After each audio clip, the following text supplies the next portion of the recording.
Ephesians chapter 6, verses 7 and 8 is our scripture today. And it says, do everything wholeheartedly and cheerfully, as if you were serving the Lord, not men. The Lord will reward everyone for the good he does, whether slave or free. Ephesians 6, Paul was a great writer. And our sermon title today is Customer Service. Customer service. After the church service, the pastor went to one of the women in the church and he said, I saw your husband leave during the sermon today, and I hope I didn't hurt his feelings. I hope I didn't offend him in any way. And the wife responded with, my husband has been sleepwalking for years. I trust that I don't put you to sleep too soon because I want you to hear what I have to say, what the Bible has to say, and what different people who talk about customer service have to say. You will hear that term a lot today, customer service. Now, I know last week I mentioned that we'd be talking about Islam, and sorry, I won't be talking. I'm still studying that subject and Islam and the Christian religion, and how some people feel that the Islam religion is the mark of the beast and all this stuff. Well, we'll talk about that next time. We have a guest speaker next week. His name is Solomon Swan. We call him Solly. We always have. To me, customer service is so important today because it brings people back. Good customer service. To me, it is a thought that a person visiting or shopping in my place of business is the most important person in my life at the moment. They are the most important person. I can't be thinking of something else or someone else if this person is in my place of business. I think customer service is the most important part of any business that wants to impress people to return and also to build their business. Customer service can make or break a company, a corporation, a store, a restaurant, a hospital, a dental office, and even the church.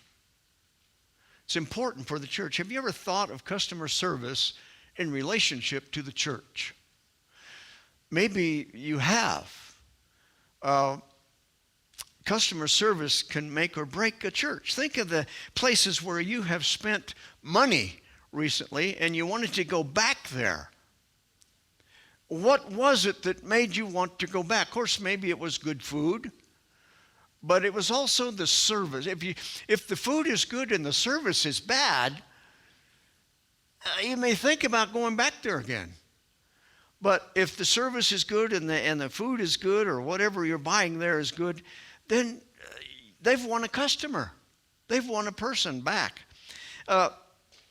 There's a strong chance that the way you were treated, the way they talked to you, the way they served you, the way they waited on you hand and foot is one of the main reasons that you went back. Could have been the friendliness. Maybe they were happy. They were clean, helpful in ways that other places were not. When I go to Home Depot or to Lowe's, I like the attendant when I ask him where something is. Some attendants will say, oh yeah, that's on aisle 14 right down here on the left.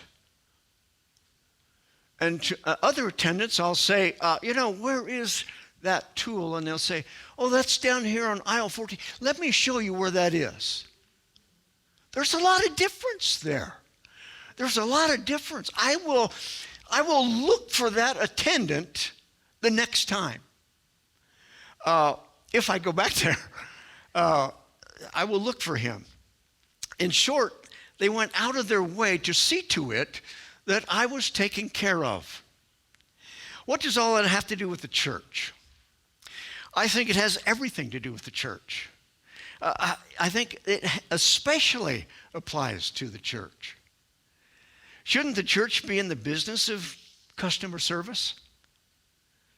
Shouldn't every person in the church see themselves as serving customers? Shouldn't every member want to, that person who came in the back door, who came in maybe visiting, shouldn't we want them to come back all the time? Of course. Paul was resolute at this point when he said to the Philippians, don't let selfishness and pride be your motive. And don't try to make a name for yourselves among the churches, but in humility of mind, give more recognition and honor to others than to yourselves. Don't become totally absorbed in your own spiritual growth, but take an interest in other people and help them to grow too. That's what we're in the business of doing, helping other people grow also. If we chase someone away by our words or our actions, we may never have the opportunity again to invite them into a place where they can find Jesus. We may never have that opportunity again.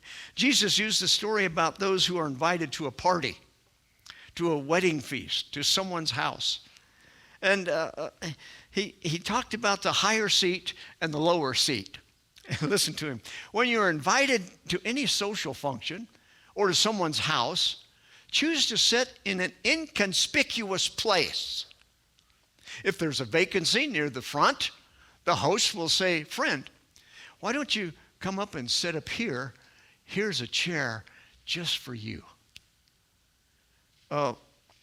When John the Baptist was told by his followers that here's this guy named Jesus, and he's going around and he's getting followers. And he's getting more followers than we have. What are we going to do about that? Remember what John the Baptist said? He says, and this is a clear word Bible, the success I've had was a gift to me from heaven. I told everyone I was not the Messiah, but only a messenger sent ahead of him to prepare the way. Listen to this. He must increase, I must decrease. There's humility. Jesus was the supreme example of someone who saw every individual as a customer, you might say. It was really as a person who needed to know about God and about heaven and about salvation. But it was a customer relationship, and he himself was the head of customer service. He did and said everything he could to bring that person to a saving relationship with God. I remember one evening, years ago, Solly was here. And so you know how many years ago that was. And we were talking, we wanted to get together and talk about the church. Our church was young then. It was just kind of sprouting. And we decided that we'd go to Highlands Ranch to this pizza place that he liked.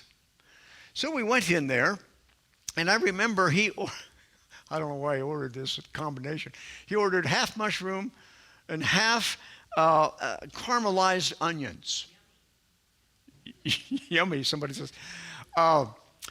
And I remember that we got our pizzas and we began to eat the pizzas, and the waitress came by and noticed that he was not enjoying the onion part of his pizza. And you know, in about 2 minutes, the manager came out and he said, you're not enjoying your pizza? He said, let me get you another pizza, cheese pizza, and it'll be on the house. It'll be free. And Solly said, no. I ordered the pizza. He said, I didn't know these onions would, taste like this, but I'll in another minute or two, another pizza came out. It was a cheese pizza. And Solly said, now don't blame the waitress for this because it was what I ordered. And this manager said, we want you to enjoy your meal. Here's a cheese pizza. Let me ask you a question. Who was the customer servant? Some would say, well, the manager, man, he gave him. It was the waitress. It was the waitress because she noticed something a little out of place for this person eating this pizza. And she did something about it. Did something. A lot of people, they'll see that, but they won't do anything about it. But she did. I've been to places where the customer service is not quite like that at all. You've probably been to a place or two like that yourself. Someone said, never underestimate the power of an angry customer. Never do that. Do you think people get angry from things that are done or said in church? I know they do. They certainly do. And that's why some of them never come back to church. We should always be on top of customer service in our church. I want to take you to the musings of a restaurant consultant. He begins his speech with a quote from Kurt Vonnegut, an American writer and humorist, who says, "Everybody wants to build, but nobody wants to do maintenance.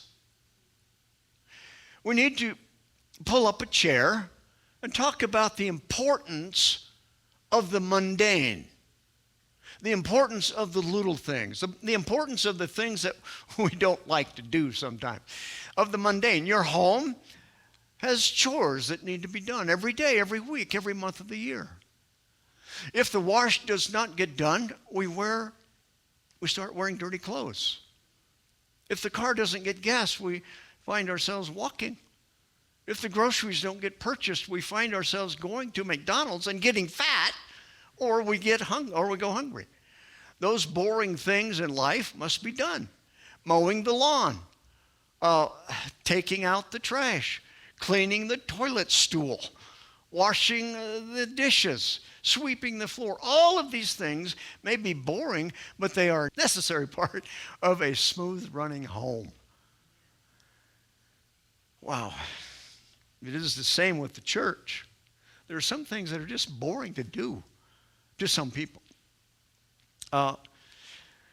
We come here and we want the church to grow. We enjoy seeing baptisms. We love listening to good music. There are many people in the church who cannot witness the way I do. I am pretty outgoing, Tammy.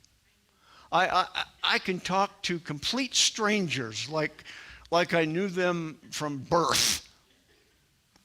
We went the other day up to a restaurant and with Dave and Jane, and there was this huge guy. He was huge. And he walks in, I think I probably mentioned this, and he had a little wife that came to just above his belt buckle, And he walked in and he sat down at a table next to us, probably 4 or 5 feet away. And I said to Joanne, I said, I got to talk to this guy. David said, that guy had to duck to get in the doorway. So I said, I got to think up something here. This is what you need to do, is have some kind of plan in mind when you go to talk to somebody. So I said, I got to go talk to this guy. So I went over, I tapped him on the shoulder. And I said, I noticed you had to duck to come in the door. I don't have that problem. And I said, I also noticed your wife doesn't. He said, yeah, I'm 6'5". And she was like 4 something. I mean, she was really short. And he said, I've got to tell you a story. And this is the way you get going. And he said, we went to a basketball game downtown. And he said, I had my wife with me. And one of the attendants says, it's so nice that a father will take his daughter to a basketball game.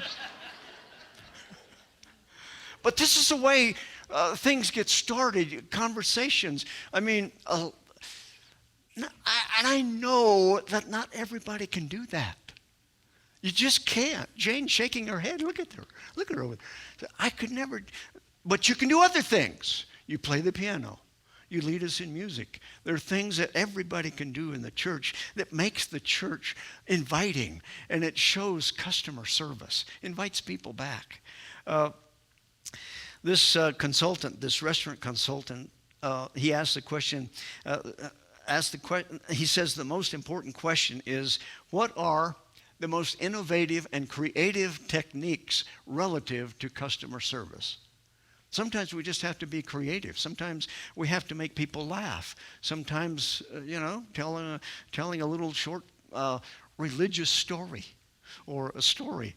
Why is that so important a question that I am speaking about it in church today? What does customer service have to do with the church? Is there a need for our church to be concerned about customer service? Do members of, as well as visitors in the church, appreciate and need customer service? I know there's people here. I know there are people here who are hurting. I know two of them by name right now. I could just name them all. And I know that there's more than that, hurting for some reason or another. And what we do, or what we need to do, is notice those things. Maybe someone is just down. You can tell it by their expression. You can tell it by the way they talk, by what they say. Maybe you've heard some of the statistics about dissatisfied customers or visitors. The restaurant consultant that I was talking about, I got to tell you this before I get to that. I went to Disneyland years and years and years and years ago. And I noticed that there were people around sweeping up. And there must be 500 young people. I don't know who they hire in the summertime, these kids, and they're sweeping all over. And it was absolutely spotless. Have you ever been there?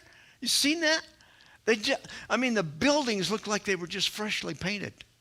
It looks like the customer service manager said to these kids, now, I don't even want you to wait until that piece of paper hits the ground. I want you to catch it. It was like that almost.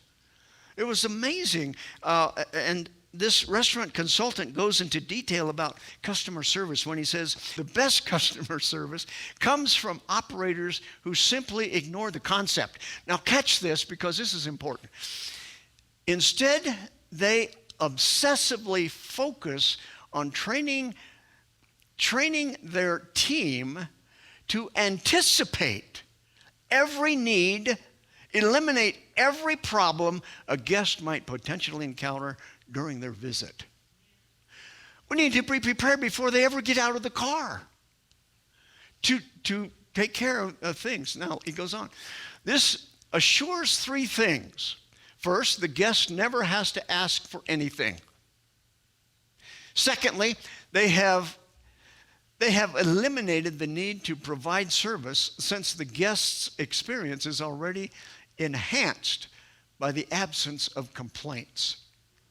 Third, that kind of treatment results in loyal and frequent guests.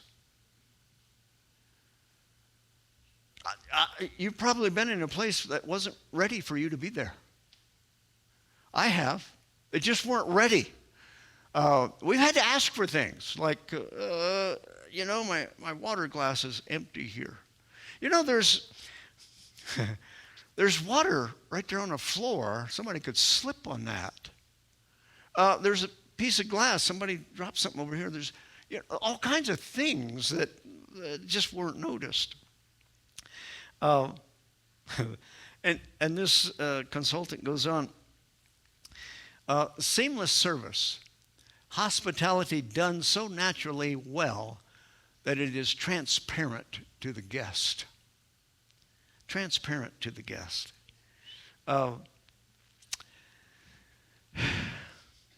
He goes on. He says, I'm talking about, I'm talking about the basics, ceaselessly picking up debris from the floor, making sure silverware and glasses are not spotted. Do you ever drink out of a glass that's spotted? I wouldn't. Giving friendly and accurate information over the phone, a smiling and prompt greeting, keeping the front door clean, hot food hot, cold food cold, stable tables. You ever walk into a restaurant and you don't know which way your food's going to fall off? Clean restrooms, a host or hostess or drive-through order taker who greets the 300th customer of that shift with the same energy and enthusiasm as they greeted the first. Handling these basics are the greens fees of the customer's service expectations. Mick knows about greens fees. To the guest's way of thinking, these service basics are like hair plugs. The less you notice them, the better they are. Oh, boy. Maybe you've heard some of the statistics about dissatisfied customers who come to a place of business. It goes like this. An unhappy guest tells an average of 12 people about the bad experience. Each of those 12 tells 6, and each of those tells 3 of their friends. And before you know it, you have 380 people who have heard about the bad service at that restaurant or that place of business. So now, do you see how all of this deals with the church? The church is a restaurant where people are fed. I got into another quote there. Where people are fed and they digest and they take in what we teach them about the Bible, about God, about Jesus, about salvation, about going to heaven. The book of James in the New Testament is the consultant for the church. He says, what good is it, my brothers, if a man claims to have faith but has no deeds?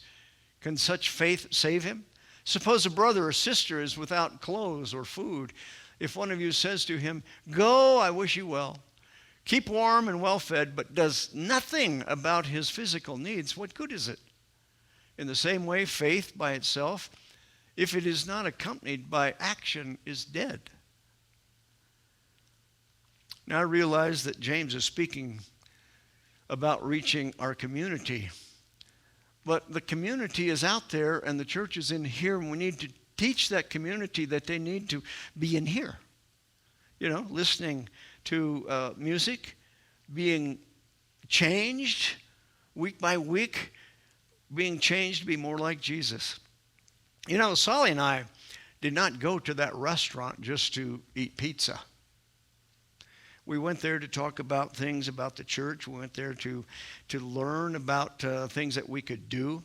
We talked about plans to get each person involved, each person in the church involved in some kind of ministry. And like I said before, not everybody is easily attracted to a stranger. But, you know, it's easy for me to talk to anybody, any stranger or friend. If the receptionist at a cement trucking firm can make a customer feel good about that company, that person is going to be back. If a funeral director knows how to make people more comfortable in the waiting room, that's customer service. If a secretary has the expertise and the senses to see that someone is hurting, and they lay down the phone for a few minutes and go over and have a chat with that person, that's customer service. If a 9/11 operator has gone to months of training to learn how to talk to people on the phone to get the information out of them that she needs or he needs, it saves a life, it's of course customer service. Should the members of the church do some of these things? I know that some of you are doing those things already. Some of you are really plugged in, and some of you are just taking a hold of responsibilities, and it's just wonderful to see that. And I know that others of you will. I know some may have jobs that require listening, reaching out, taking time to help heal people in need. Some people have that job. Some are nurses, some are doctors. Lee Cockrell was vice president of operations for Disney World. He always encouraged the employees to go beyond giving service. He said to his team, I want you to listen to this, and I want you to take from here a lesson that you can make yours. Listen to this quote. Take 5 minutes and try to do something once a day for a guest they will remember for the rest of their lives. That's not long. 5 minutes out of your 24-hour day.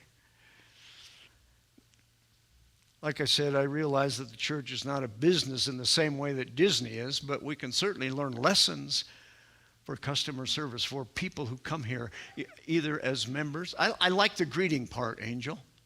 I like that greeting part because it gives us a chance to talk to people that, that as soon as we're done here, a lot of them rush out the door. They have to because they have other responsibilities. But we need to have a gathering maybe out in the hallway and talk to one another more. But I like that greeting part. It is our business to put our actions and our words together and let the world see that there is a reason for us to be here, that we are here to serve a purpose. In the coming weeks and months, I want each of you to think about ways that you can plug in to what we're doing here, what we're trying to accomplish here in this church. And then bring our community closer to us.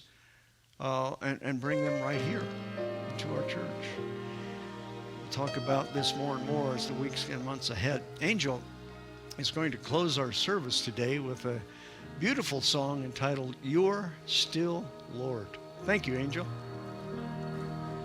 When I was just a child, I heard a beautiful story. How you loved me so, you died on Calvary.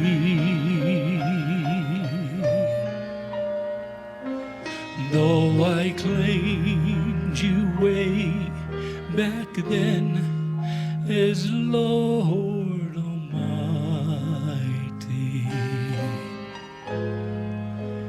things haven't changed, my love's still the same, and you're still Lord to me. You're still Lord, you're still my Father. In little or much, I still feel your touch. You're still Lord.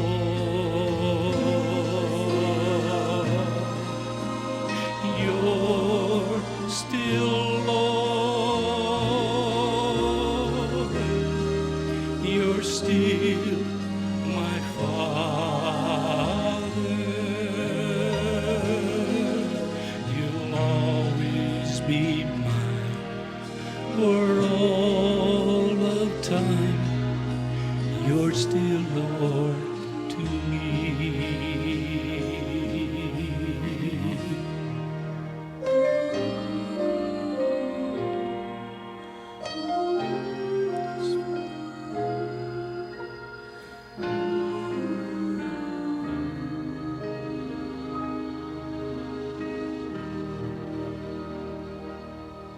Some have called you Lord, but now they serve another.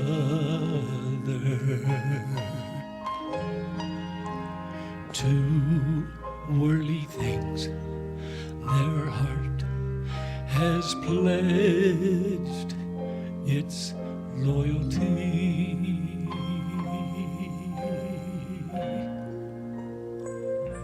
But as for me, when I made my choice, it was forever. Just like before, but now even more. You're still Lord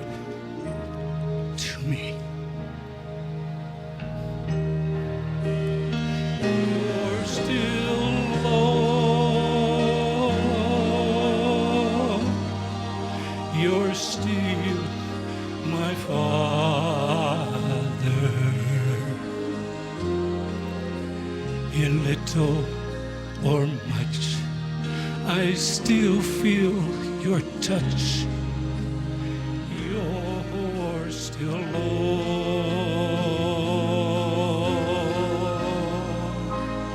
You're still Lord. You're still my Father.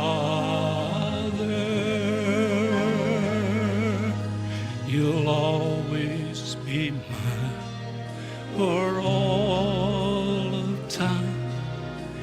You're still Lord to me.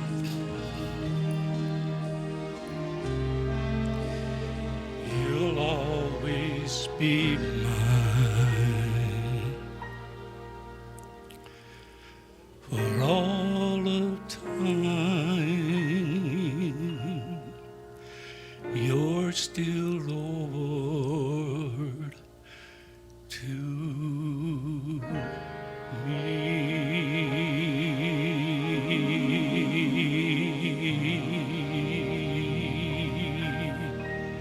Amen.